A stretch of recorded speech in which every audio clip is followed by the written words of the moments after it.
Now, as some of you may know, the worst thing that the Trump administration has done since they took office is to audit the government. Like, this is just beyond the pale. It is something abominable, and I would even say that it's a crime against nature. Because in a normal society, the way things work is that the government audits you, the citizen.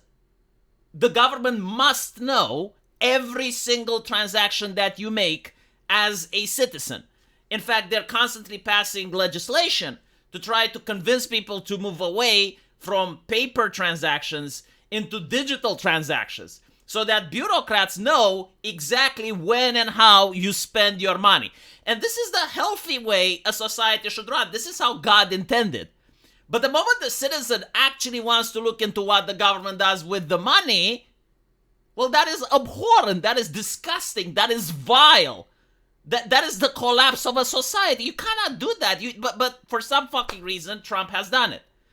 And he has discovered certain acts of necromancy. Like, apparently some bureaucrats have delved into the satanic arts of conjuring the dead, because some social security checks were going to people that were 150 years old, 200 years old, and 300 years old. Now, the normal reaction to this, the healthy reaction to something like this would be, well, clearly there is a mistake, right? Like, maybe the money isn't going to these people. So, like, maybe the audit is wrong. Maybe they didn't look at the data correctly.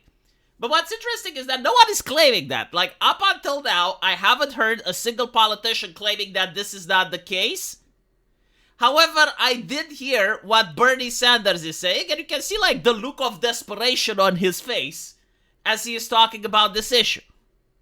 Nobody who was 150 years old or 200 years old or 300 years old is receiving Social Security checks.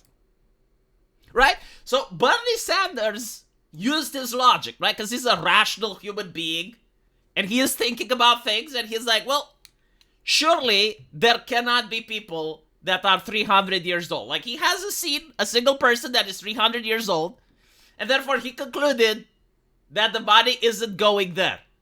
And this is what I want to take Bernie Sanders' hand and look into his eyes and say, I agree, Bernie. I think you're absolutely right. I think that indeed no money is actually going to a person that's 300 years old, but the money is going somewhere, Bernie.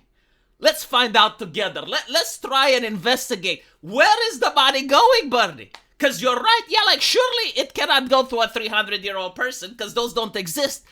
But it's going somewhere. Aren't you curious as to find out, Bernie? Aren't you an inquisitive person? Don't you have a mind that wants to solve the world's greatest mysteries? Like we need to find, maybe the press can help in this. Maybe they have like something called journalists that can try to discover and unravel certain things. Like, if only we had the name for that. Maybe it's called corruption. Maybe it's called money laundering or something like that. Like, maybe we can get to the bottom of, like, if you have a person that's an American worker, which you care about, Bernie, right? Like, I understand you care about the workers, right? And the poor worker, just look at him, he can't give money to his wife. He can't give money to his children because the government takes away that money from him. But that's okay because the government gives the money to someone else, right? Like, it gives the money to someone that needs it more than that worker's wife, that needs it more than that worker's children. But unfortunately, the money is going to a 300-year-old person. And as we know, Bernie, and we discussed, those people don't exist. So the question is, who? Who is getting those money? Who is gorging themselves on the taxpayer cash? Like, that's what we need to do. And then, Bernie, when we find out, we need to punish. We need to start punishing those people. We need to start doing accountability so that it never happens again, so that we can send a message that in the future, taking money away from people and giving it to 300-year-old people that don't exist is morally wrong. It kind of collapses your entire socialist program, doesn't it? Because one of the interesting things that socialists do is they constantly ask, it's like, why can't we get more money? Why can't we take more cash, right? Like, we take and take and take. And the idea is to redistribute, right? Redistribute equitably. Well, if the system is really great at taking, which apparently it is, right? Like, when it comes to the taking, you got that down to a T. You're managing to take and take like a professional. But when it's come to redistribute, well, there seems to be a little bit of a snag. See, it seems to be a little bit of a difficulty when it comes to redistributing. And also assessing who is the person that actually needs it. Like, for example, I don't know why people in Afghanistan would need women's studies in agriculture from the taxpayer money. I mean, don't get me wrong, women's studies in agriculture is probably the crown jewel of American studies and scientific research. And I'm sure the Afghanistani people, like, they covet that knowledge, but must it be pushed with taxpayer money? Can it not be done with charity? Like, can you not yourself, Bernie? You seem like a rich person. You're far richer than me. How much money did you donate to a charity that promotes women's studies in Afghanistan? Why are you depriving the poor Afghanistani people from learning about women's studies? Why do you want the American worker to be forced to pay for it? Because like a charity done by force is not really charitable, right? Like Jesus, because I understand Jesus was a socialist, right? This is what they told me. So like, if Jesus is the socialist and all socialism stems from Jesus, then I don't get the fact where Jesus said, hey, instead of donating charity to your neighbor, you need to empower the Roman Empire to take money from you and get the Roman Empire to give the charity from your neighbor, right? So it seems that you're contradicting socialism because you're contradicting Jesus. It's absolutely hilarious, though. Like, seriously, the thing that I like is that the Democrats just don't know when to let it go, that, like, some battles aren't worth fighting. Like, when something is so obvious and over the top, even here in Eastern Europe, some politicians are like, okay, well, fine, you can have this win. And they would say something like, well, like, it's a huge system.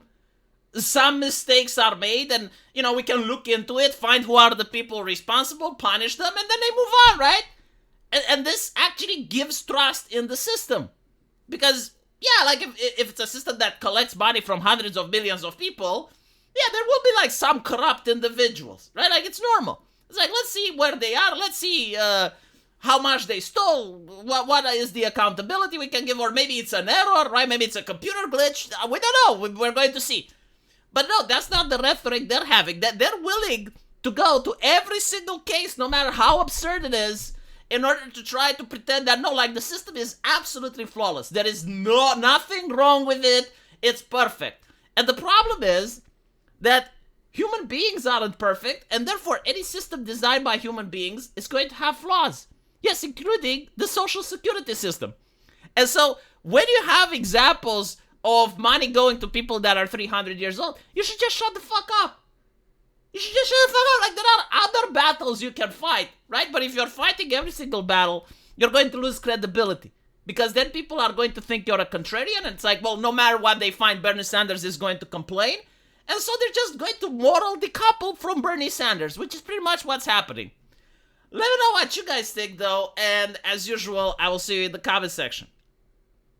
Take care.